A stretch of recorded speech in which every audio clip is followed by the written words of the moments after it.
What is this place? Somewhere long forgotten by everyone. It used to be a grand building. Now it's nothing more than a pile of rubble. No one comes here anymore, nor does anyone care about what once happened here. Although, this place does have something to do with the story I'm about to tell you. It was before I became a Harbinger, and before Linny and the others joined the House of the Hearth. Due to certain events, I first killed Clairvy and then her mother. And this is where it all happened. You were the one that killed Clairvy? Patience now. Allow me to explain Clairvy's side of the story first. I'll start from the beginning. Clairvy was 6 years old when she was brought by her mother, Crucibina, to live in the House of the Hearth. From the outside, it seemed like a fairy tale. A thriving family made up of kind adults and friendly children. Crucibina was the knave at that time, and the House of the Hearth was under her control. She was Clairvy's mother by blood, but she was also the mother to all the children in the house. Clairvy was happy here, for a time. But she quickly realized that being part of this family wasn't a fairy tale at all. It was a kind of purgatory. Purgatory? Exactly. The House of the Hearth takes in war orphans from all over Teyvat. But as for how to raise them, that depends entirely on the person in charge. Crucibina came up with a novel idea. She would teach the children to fight, force them to duel each other, and then crown as the king of the house the child who proved themselves most worthy of inheriting her title. It's difficult to estimate the number of children who died or were maimed in the process. There's little I can say about the ones who died. The ones that emerged with permanent injuries, on the other hand, well, they still served a purpose. They would be handed over to the doctor to be experimented on, or sent away on dangerous missions. Nothing more than tools to be used and then discarded. So those were the experiments Clairvy was talking about. But what actually happened to her? You said that Clairvy was Crucibina's daughter, so if Clairvy tried to convince her to stop what she was doing, Crucibina probably would have listened, right? Despite being Clairvy's mother, Crucibina cared little for her daughter. She forced Clairvy to join the House of the Hearth only as a means to demonstrate her own impartiality as a mother, to prove that she treated all her children equally. Clairvy did try to convince her mother to change her ways, but it was to no avail. After her efforts failed, the only other option was to rise up and try to fight back. Unfortunately, the other children had already been thoroughly indoctrinated into the illusion of happiness Crucibina had created. Of course, there was one exception. Someone Clairvy's age who knew the truth about the House of the Hearth. Her name was Peruere. Wait, the friend that Clairvy mentioned? Friend, huh? I suppose we can call her that for now. Clairvy was a cheerful and passionate person with a tenacious spirit. Peruere, on the other hand, was rather cold-blooded. Her cold-blooded nature allowed her to see through Crucibina's facade. Yet, it was also this cold-bloodedness that prevented her from acting against it. At least at first. While Clairvy longed for freedom, Peruere was convinced that, amid all the fighting and violence, she would make it until the end.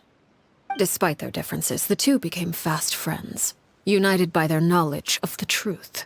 Clairvy told Peruere that she hoped to create a real family, where no one would be killed or sacrificed. There may have been a certain naivete to her ideas, but Clairvy proved her determination many times over. She tried countless times to run away, ask for help, or expose the truth. But her efforts only earned her beating after beating. The only thing that kept her going was her strength of will. Even with her body racked with pain, she would still stand on her tiptoes and open the window at night. She and Peruere would look out at the moon together, a fierce longing for freedom shining in her eyes. But one day that light simply vanished. Oh no. What happened? Her hopelessness resulted from a culmination of things. 10 years had passed. 10 years worth of failure after failure. She and Peruere weren't children anymore, but finding any chance to escape still seemed as hopeless as ever. It was during this time that Peruere suggested a new plan. If escaping was out of the question, why not take down the very person sitting on top of this throne of lies? Mother herself. Clairvy rejected that proposal. She claimed that, as a famous harbinger, Crucibina possessed an unimaginable amount of power. Trying to kill her would have an incredibly low chance of success. Clairvy never gave another reason, but Peruere could see it written all over her face. Clairvy still thought of Crucibina as her mother. Killing her own flesh and blood was a line she couldn't bring herself to cross. If she couldn't escape and fight back, then only one option remained. Precisely. Death was the only way that she felt she could be free. It happened during a duel. When she arrived at the dueling ring that day, her partner turned out to be none other than Peruere. The very person that had stood by her side all those years. It was a fierce battle. But ultimately, Clairvy decided to let Peruere end her life. From that moment on, Peruere's journey was one written in flames. When the rain finally came and washed it all away, there she stood, the sole victor in Mother's endless game of slaughter. A trail of corpses strewn across her path to success. It was the very result she had predicted 10 years prior. Even then, she believed she would make it until the end. She wasn't surprised by the fact that she emerged as Mother's undisputed heir. Rather, her success left her with an inexplicable sense of restlessness. She was unsettled. And there was only one thing that could quell that sensation. Perhaps you two would like to take a guess as to what it was? Crucibina, you mean? But... Correct. This is the place where Peruere killed her best friend. A mere year later, this is also the place where she fought tooth and nail to kill the mother they shared.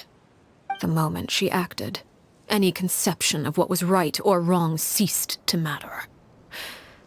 It's one of the principles of the house. Only those who survive get to write the rules.